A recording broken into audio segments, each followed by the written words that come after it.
बिजली संकट में और जो किरदार है आप उनको देखिए।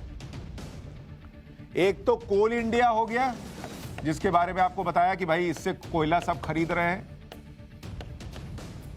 दूसरा किरदार आपको बताया था बिजली का उत्पादन करने वाली कंपनियां, उत्पादन वाली कंपनी, और तीसरा बिजली वितरण वाली।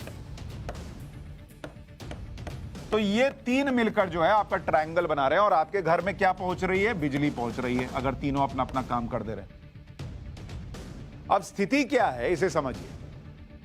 कोल इंडिया का बकाया है बिजली उत्पादन कंपनियों पर 12,300 करोड़ रुपए का बकाया है।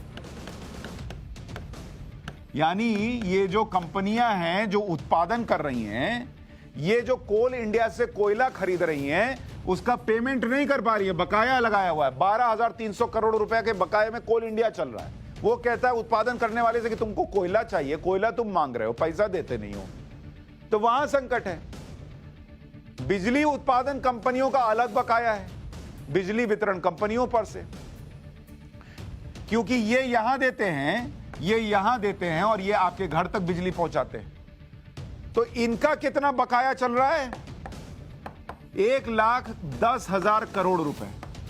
और ये पैसा किसको चुकाना है? इन वितरण वालों को चुकाना है। ये उत्पादन करके इनको दे रहे हैं, तुम पहुंचाओ घर तक बिजली। ये घर तक बिजली पहुंचा रहे हैं लेकिन इन तक पेमेंट नहीं पहुंचा रहे हैं, तो ये अलग घाटे में है। ये इसको पेमेंट नहीं आ रहा तो ये कोल इंडिया को पेमेंट नहीं कर रहा, कोल इंडिया अलग घाटे में चल रहा है। अब वितरण वालों का घाटा देखिए, सब बाप बाप कर रहे हैं। बिजली वितरण कंपनियों का कुल घाटा कितना है? इनका घाटा है 5 लाख करोड़ रुपए। क्यों? अब इनका घाटा क्यों है? इनका घाटा इसलिए है क्योंकि आपके पास से जो पेमेंट आना है कोई नेता नहीं दे रहा है, कोई सरकार नहीं दे रही है। भाई सरकार क्या बोलती है? जैसे अगर मैं आपको बताऊं, इसका उदाहरण देखिए कि किसी ने कह दिया कि हम किसानों को फ्री बिजली देंगे। अब आपने किसान को तो फ्री बिजली दे दी और राज्य सरकार ने इधर वितरण वालियों को पैसा नहीं दिया, इसका तो घाटा चल रहा है। अभी पंजाब का आपको बता रहा था ना कि घाटे में है सब, तो ये घाटा इनको हो गया। अब ये क्या कर सकते हैं?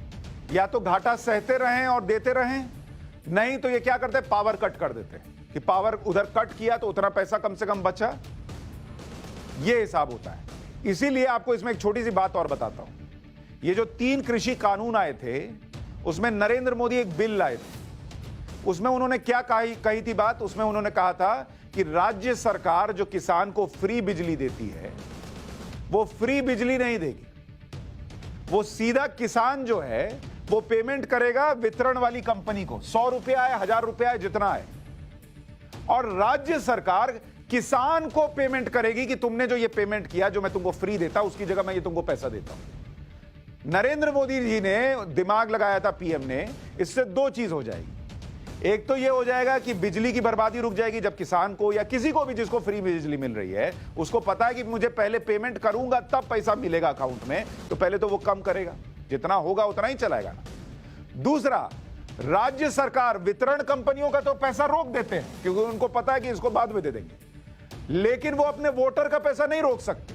उनको पता है कि भाई इसका पैसा रोकेंगे तो कल को हमको वोट नहीं मिलेगा, तो उनको पेमेंट करना होगा। तो वितरण कंपनी घाटे में नहीं होगी, राज्य सरकार लटका नहीं सकेंगे, इसका घाटा नहीं होगा तो ये इसको पेमेंट करेगा, तो उत्पादन बेहतर हो पाएगा। उत्पादन होगा तो वो कोल इंडिया को पेमेंट करेगा, तो कोल इंडिया का घाटा खत्म होगा। एक बिल से पूरे देश का सिस्टम सुधर जाता, लेकिन 3 कृषि कानून के विरोध के नाम पर वो बिल भी वापस करवा दिया इन लोगों ने।